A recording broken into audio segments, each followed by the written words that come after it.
does the theme, one book, many voices, mean? Well, the one book in that phrase obviously means the Bible for us, for the Bible societies, but there are multitudes of voices that come to the text and are in the text.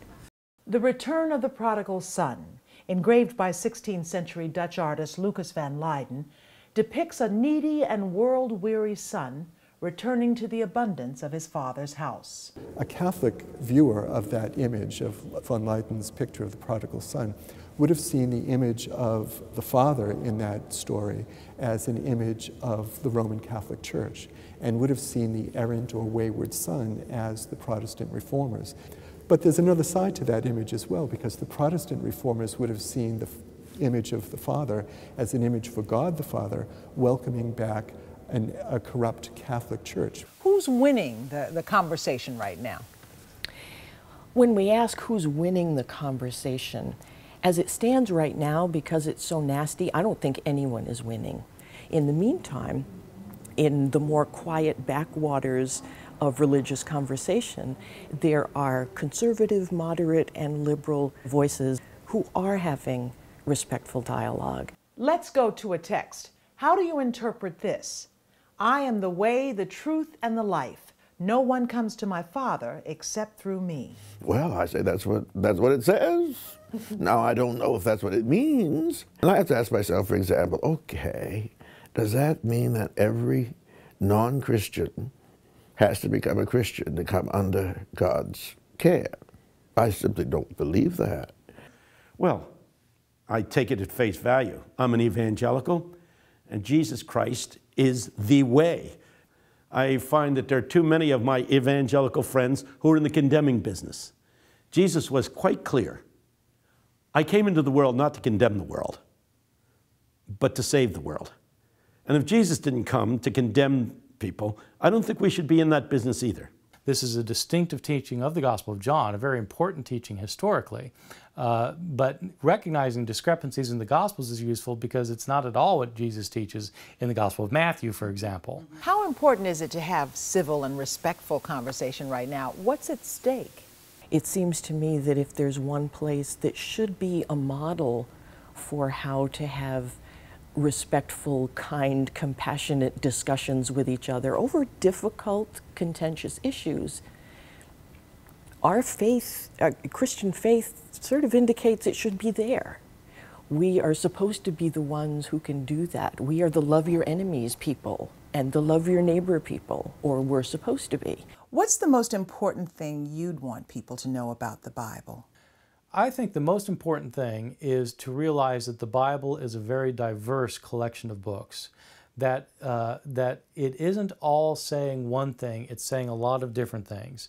In the New Testament, there are 27 books written by over a dozen authors. And these books each have their own perspective. They're written to deal with specific problems at specific times. These books are not written for the 21st century. They were written for the first century. They were written in Greek. They weren't written in English. They weren't written to deal with our problems. They were written to deal with those people's problems. And the way these problems were dealt with was different from one book and one author to another. So that I think the big mistake people have when reading the Bible, if they read the Bible, is thinking that it's all one thing. In fact, it's lots of different things. What would you say then to Professor Ehrman about his approach to the text with his book, Jesus Interrupted, and tearing the text apart and telling us it's... Well, I think he does us a good service in the sense that he helps us not to end up worshiping the text, which is what many people would be prepared to do. And I worry sometimes when I go into Protestant churches and I see the Bible or the communion table stacked up between two candles as if it was an object of devotion. It is not an object of devotion. We shouldn't be worshiping that book. We should be finding out what is in that book that's worthy of our worship and what goes beyond that book. So in the sense that he makes us take its fallacies and its limitations seriously, you know, I applaud that. But I don't want to end up with just a pile of contradictions and a pile of inconsistencies. There has to be something larger than that, and I think the Bible is larger than the sum total of its texts. What's the most important thing you'd want people to know about the Bible? That it's never failed me. And that's a personal testimony. That in times of trouble, I could go to Scripture and it would uphold me. In those moments in my life when I've been incredibly sad, I could turn to the Psalms and I could identify with the writers who talked about their own agonies and the way in which God was always their shield and buckler.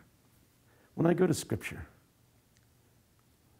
I get the strong conviction that God is at work in the world, and that in the end, the kingdoms of this world will become the kingdom of our God, and he shall reign forever and ever.